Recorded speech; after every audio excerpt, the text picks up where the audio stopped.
Hello horror fans, and welcome to my assessment of Halloween, the 2007 reboot, remake, reimagining, whatever you want to call it.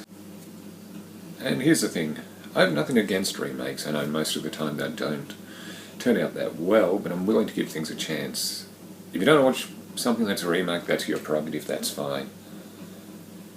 And of course, Halloween was a controversial choice to make because, let's face it, the original was a horror classic. And this was directed by Rob Zombie, who's a musician. And you can see the influence on his, I guess you call it, music career in the movie.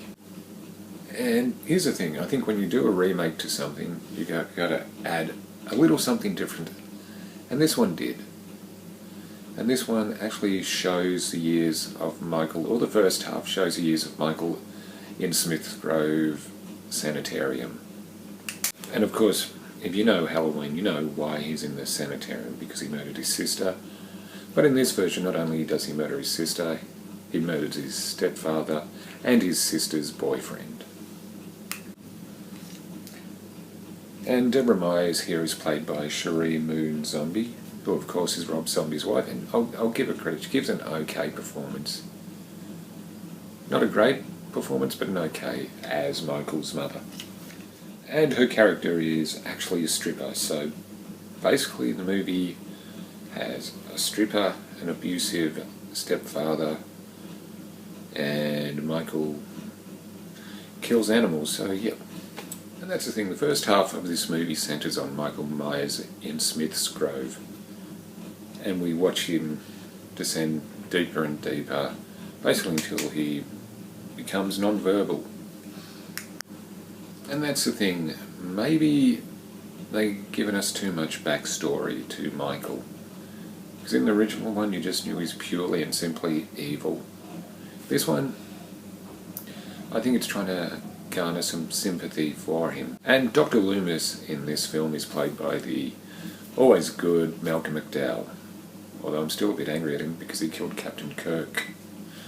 McDowell! But if there's one scene I have a massive problem with in Smith's Grove, where Dr. Loomis asks a nurse to watch Michael.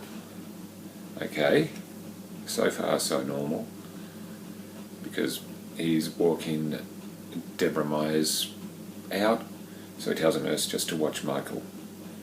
So what does she do? She turns his back on him. But here's the really dumb part. I'm pretty sure this was maximum security, I'll call it. But they're letting him use metal utensils. Now think about that. That doesn't make any sense. Well, A, the nurse shouldn't have turned her back on her. And why are they giving a kid that pretty much murdered his whole family with a knife metal? Just think about that.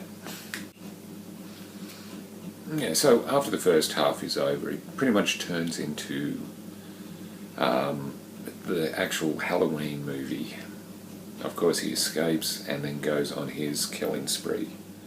Whereas John Carpenter showed restraint in the original, you saw, well, here's the thing, you don't really see much gore or blood in the original Halloween.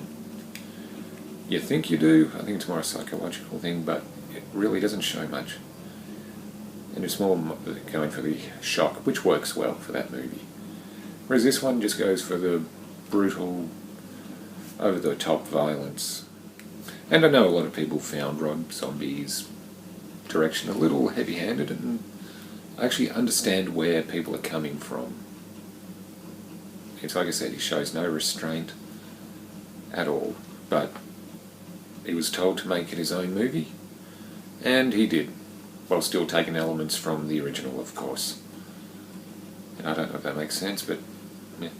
I will say this though, it does have a pretty good cast, a lot of what you call horror veteran actors, of course, like Brad Dourif as Sheriff Brackett, and of course Danielle Harris from Halloween 4 and 5 playing Annie, and all I can say is she is grown up.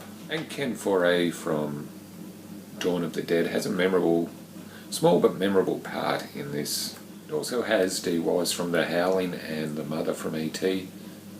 And the actor who plays Michael in this is Tyler Mane, who was an ex-pro wrestler. He was Sabretooth in X-Men. And I think he might be the tallest Michael. He stands at 6'8" or 2.03 metres, which is, I think, the tallest Michael. So he's an imposing figure. I'm kind of divided about this. When I first saw it, I didn't mind it. I thought it was okay, but it does make you appreciate the first one more, I guess. I don't think it's aged very well either.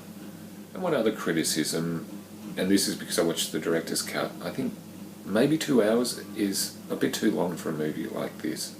I mean, we don't actually meet Laurie Strode until the 45-minute mark.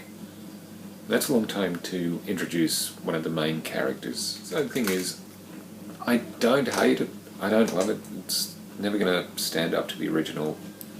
That's the thing, I think everybody who watched this knew that. Maybe if you've never seen the original, you might be able to enjoy it. So let us know what you think of Rob Zombie's Halloween in the comments below. Have you seen it? Did you like it? Did you hate it? Will you refuse to watch it?